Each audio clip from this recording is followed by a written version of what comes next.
মাইলস্টোনের ট্র্যাজেডিতে জাতীয় বার্ন ইনস্টিটিউটে চিকিৎসাধীন রোগীর বিষয়ে জানাতে সরাসরি যোগ দিচ্ছেন সহকর্মী হাসান আল মাহমুদ। হাসান, বার্ন ইনস্টিটিউটে শিশু চিকিৎসাধীন দগ্ধদের শারীরিক অবস্থা নিয়ে সর্বশেষ কি তথ্য রয়েছে?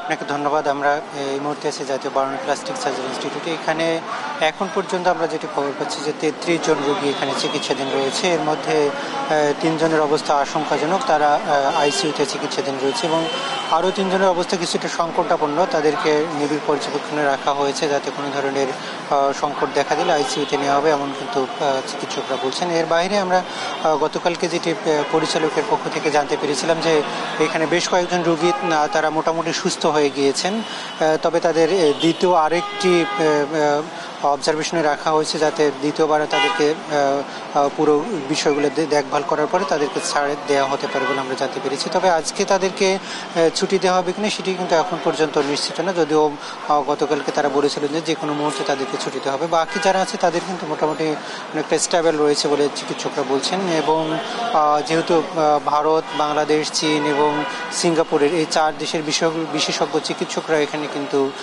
পর্যায়ক্রমে কাজ করছেন এবং প্রত্যেকের পরামর্শ অনুযায়ী কিন্তু প্রত্যেক রোগীর চিকিৎসা দেওয়া হয়েছে। আমরা যতটুকু জানি যে এই 4 দেশের চিকিৎসকরা এর আগে এসেছেন, প্রত্যেকটি রোগীকে তারা পর্যবেক্ষণ করেছেন এবং তাদের প্রত্যেকটিরই কিন্তু কেস স্টাডিগুলো দেখেছেন। ফলে এখন যে চিকিৎসা হচ্ছে সেটি কিন্তু 4 দেশের চিকিৎসকের পরামর্শই হচ্ছে এবং একই সাথে যদি কারো যদি কোনো রকমের জটিলতা দেখা যায় তখন কিন্তু বিশেষজ্ঞ দেশের বাইরের চিকিৎসকদের সঙ্গেও এখানকার চিকিৎসকরা পরামর্শ করেই কিন্তু পরবর্তী পদক্ষেপগুলো নিচ্ছেন বলে আমরা জানতে পেরেছি।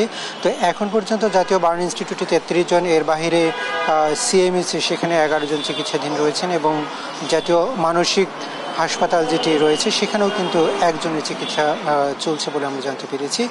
এখনকার যেটি সবচেয়ে বড় সংকট সেটি হচ্ছে এখানকার যেসব রোগী ভর্তি রয়েছে তাদের মানসিক সাপোর্টটা অনেক বেশি দরকার এবং সেক্ষেত্রে জাতীয় বার্ন ইনস্টিটিউটের চিকিৎসকরা জাতীয় মানসিক স্বাস্থ্য হাসপাতালের সহায়তা নিচ্ছেন এবং সেখানকার বিশেষজ্ঞ চিকিৎসক এসে এখানে কিন্তু কাউন্সিলিং করছেন। যেহেতু তাদের একটা বড় ধরনের এখন ট্রমার মধ্যে দিয়ে যেতে হচ্ছে, কারণ যেখানে মাইলস্টোন স্কুলে যখন ঘটনাটি ঘটেছে সেখানে কিন্তু হঠাৎ করে এই শিক্ষার্থীরা আতঙ্কিত হয়ে যাচ্ছেন এবং প্রত্যেকেরই কিছু কিছু জায়গায় আসলে তারা সামান্য শব্দতেও আটকে উঠছেন, এমনটাই কিন্তু এখানকার চিকিৎসকরা বলছেন। অর্থাৎ তাদের এই যে ট্রমা সেটি কিন্তু কেটে উঠতে অনেকটা সময় লাগতে পারে বলে চিকিৎসকরা বলছেন। একই সাথে এখান থেকে যারা সুস্থ হয়ে যাচ্ছেন তাদেরও কিন্তু আরও বেশি চিকিৎসার প্রয়োজন হতে পারে, যে বিশেষ করে মানসিক স্বাস্থ্যের যে প্রয়োজন সেটি কিন্তু হতে পারে। ফলে তাদের সাথে মানসিক স্বাস্থ্য হাসপাতালের একটি নিবিড় পর্যবেক্ষণ চলছে এবং তারা যৌথভাবে এখানে কাজ করছেন যাতে এইসব রোগীদের আসলে সর্বোচ্চ সেবাটা দেওয়া যায়। একই সাথে আমরা দেখেছি যেসব রোগী এখান থেকে চলে যাচ্ছেন তাদের সঙ্গেও মানসিক স্বাস্থ্য হাসপাতালের যে একটি কানেক্টিভিটি সেটি কিন্তু এখানকার চিকিৎসকরাই করে দিচ্ছেন এবং তাদেরকে নিয়মিত কাউন্সিলিংয়ের মধ্যেই কিন্তু রাখছেন। এছাড়া আমরা দেখেছিলাম যে মাইলস্টোন স্কুল অ্যান্ড কলেজে যারা আহত হননি সাধারণ শিক্ষার্থী তাদের ভিতরেও কিন্তু একটি ট্রমা কাজ করছে, বিশেষ করে যারা সেখানে গণমাধ্যম কর্মীরা যখন কাজ করছেন তখন অনেকেই কিন্তু এখনও ভয় ভীতির মধ্যে থাকছেন। ফলে তাদের জন্য একটি বাড়তি ট্রমা কাজ করছে এবং সেক্ষেত্রেও মানসিক রোগীর মানসিক চিকিৎসাটা এখন বেশি প্রয়োজন এখানকার চিকিৎসকরা যেটা বলছেন।